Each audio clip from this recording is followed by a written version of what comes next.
returns to scale.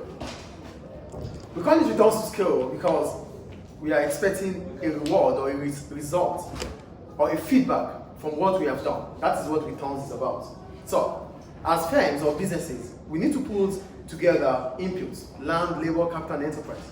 Putting them together, it is expected to give us a certain output. So it's either we are increasing our output, or our output remains the same, despite the fact that we have increased our input, or our output is decreasing. So those are the three situations when it comes to returns to scale. So we're taking the first one, increasing returns to scale.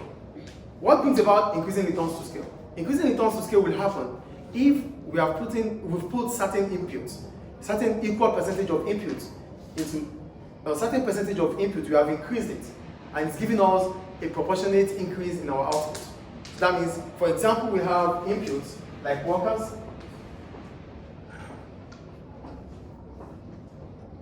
which gives us 300 units.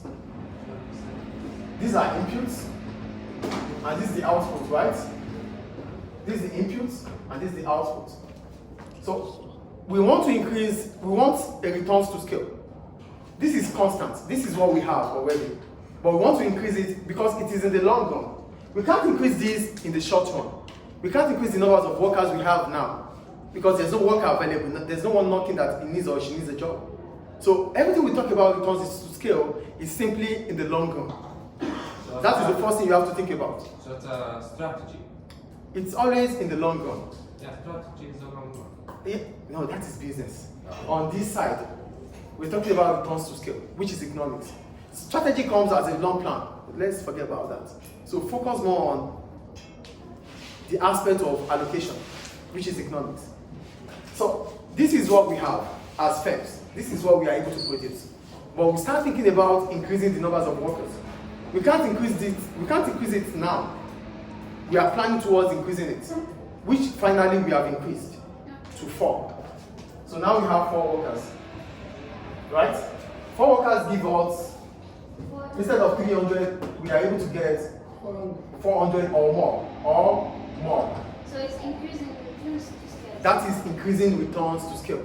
Because a percentage has increased in numbers of workers, and it has bring about an increase in the number of output, the proportion of output, yes. The increase of input Is expected to increase the output. If it does, then it is increasing returns to scale. Do we understand increasing returns to scale now? Yeah. Yes. Do you get it now? Now, the other situation, constant returns to scale.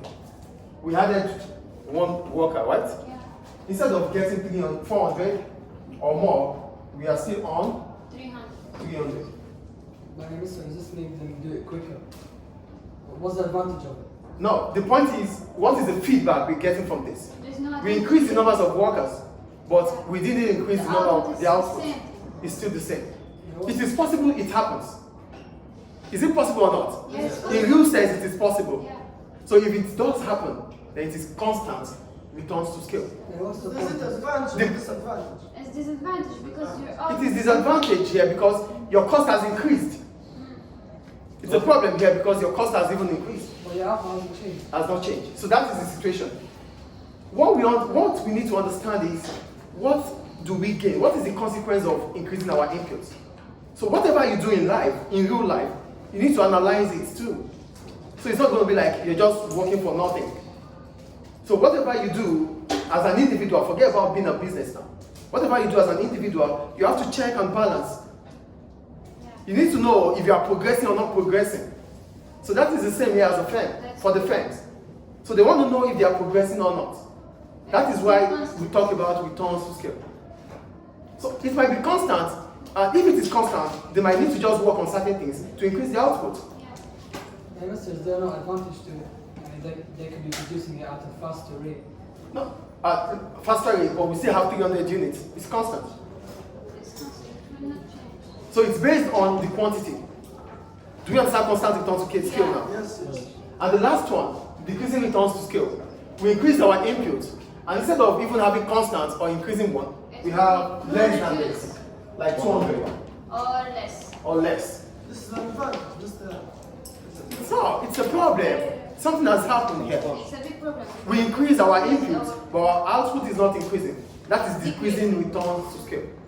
Do you understand the three situations now? Yes. Are they clear, please? Yeah. Thank you. Yes? Are we Increasing. done? I understand decreasing and constant, but increasing. Increasing. Yeah. Increasing happens if you have increased your input and it has bring about your output increasing. Because it's a return to scale. You want to go back to where you are based on your operations. And when you have increased the input, it is expected to increase the output. But if the output is not increasing, yes? What if the output increased but the input didn't increase? If output increases, the input doesn't increase. It will take us to, it will mean we are using more inputs than output. That is law of diminishing marginal returns. Hold on, please. He's saying something. I want him to finish it. I want to finish it. When you put so much effort, when you put so much work on inputs, it will get to a stage that it will start diminishing. That is law of diminishing marginal utility. Because you are putting, it's going to get to a stage which we call the optimum level. At optimum level, you don't exceed it. Because if you do exceed it, it weighs down the efforts of people. Just like here, we have, let's say we have 400, producing 400 units. Then we want them to produce 800 units. These same people, yes, they will do it at the beginning. Yeah. But it's going to get to a stage, they stop. They won't give us They ease will get anymore. tired. It will start diminishing to 600, 500, 400. That is what we call the law of diminishing marginal utility. As soon as the optimum level is reached, it is expected to have output reducing. Do I answer your question? Yes. Yeah, that's right. Are you sure? You can start with the text.